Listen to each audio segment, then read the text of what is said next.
Hi everyone, it's Em here, and I'm back for my third installment of my video blog. I had originally planned to get this third monthly installment out in the first few days of the year because I made a commitment to myself to really focus on expanding my platform and my reach this year by being more consistent. Well, as you can see, best laid plans. This isn't really quite the first few days of the month. In fact, it's more like smack dab in the middle of the month. And you know what? I'm mostly okay with the fact that I'm not sending this out until the middle of the month.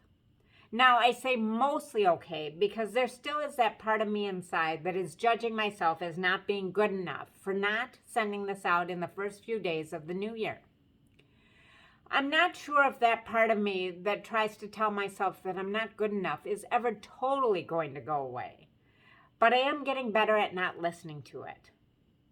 I've learned a lot about acceptance in the last few years in general, and over the last 6 months in specific.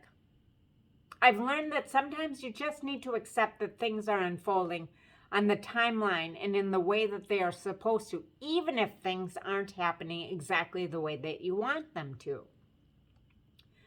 Allow me to share a little bit more of the backstory of the last 6 months with you, with the hopes that you too can look inside your own lives and see where you might offer yourself a little bit more grace and a little less judgment. So it all started late last summer when my family had a nice trip planned for the first time in a few years. My mom and dad and my siblings and all the grandkids and I have had a tradition of taking trips together through the years. It's always been one of our family highlights, and we were really looking forward to it, especially after not seeing much of each other at all in 2020 during what we thought back then was the peak of COVID. Little did we know when we planned our family trip for late summer of 2021, we would still be dealing with travel challenges and other COVID-related considerations. As you might suspect, by the fact that I'm in my mid-50s and my parents are a bit more advanced in age, so we needed to be even more careful than we might be otherwise. It just makes sense. Well, as August crept closer and closer, and it became increasingly evident that it would be in our best interest to stay close to home and cancel the trip, we all got a little sad. With the grandkids getting older and busy with their lives and family members being even more spread out, times like these are even more precious. Frankly, we were all devastated. As we tried to figure out what to do, part of me just wanted to stay in Chicago instead of traveling back to the Twin Cities. Part of me wanted to just enjoy that last little bit of summer dining outdoors with friends and biking on the lakefront. But I also really wanted to see my family. After giving it some careful thought, I decided to go to the Twin Cities anyways. But instead of flying, I decided to drive so I would have access to a car for the 10 days that I was there. My parents don't typically prefer that I make the long drive by myself, but I really felt strongly about being a little bit more independent on this particular trip, and not needing to always ask to borrow the car when I needed to go somewhere. Having to ask permission to borrow the car awakens the memories of my teens. While a lot of those memories are very good memories, most of you know it was at age 15 that I was first diagnosed with multiple sclerosis. While I've come to accept that having MS for the last 40 years is one of the greatest gifts of my lifetime, let's just say I didn't see it that way back then.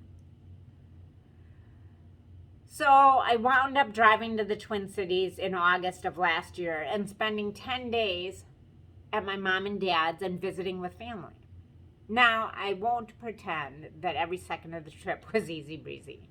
We all know that spending big blocks of time with family comes with great blessings and just a few challenges. I've got to say overall, though, the entire experience was amazing. And in some ways, even better than if we had taken a trip. So when the holidays rolled around last month and I had to decide how I wanted to spend my time, once again I was faced with a decision. I really liked the idea of spending some extended time back in the Twin Cities with my family, but I wasn't as comfortable with the idea of driving, because let's just say driving in the middle of winter in the Midwest can be fraught with potential disaster. If I did decide to go up for an extended period of time, I would most certainly have to fly, which would leave me without a car while I was staying at my parents' downtown apartment with them. I thought of having limited ability to do what I wanted to do when I wanted to, and it started to give me a little anxiety. In fact, I think I had to schedule a bonus session with both my coach and my therapist days before I left. But you know what? In the end, not only did everything work out okay, but in some ways I had an even better experience than I had over the summer. I really had some quality time to bond deeply with my mom and dad and other members of my family. I even got off on my own a few times to share time with friends in the area.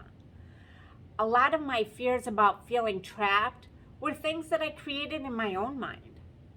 Think about it. When it comes right down to it, the only way you can ever feel trapped is if you allow your mind to convince you to feel that way. I guess you could say I did a better job of accepting the circumstances as they were. So when it came time to fly home on January 1, I was both excited to get back to my own space and a little bit sad to be leaving my family. Well, as you may remember during the holidays, there were just a few flight cancellations going on during that time. A little sarcasm there if you didn't catch it.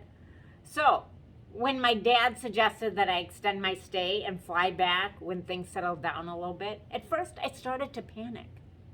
I started telling myself that I had to get home because I had lots of things to do. That old fear inside of me started to wake up. That feeling of that my parents were trying to control me and tell me what to do. When I gave it some more thought, though, I started to realize that my dad, he wasn't trying to control me. He was just trying to protect me, just like he always has for my entire life.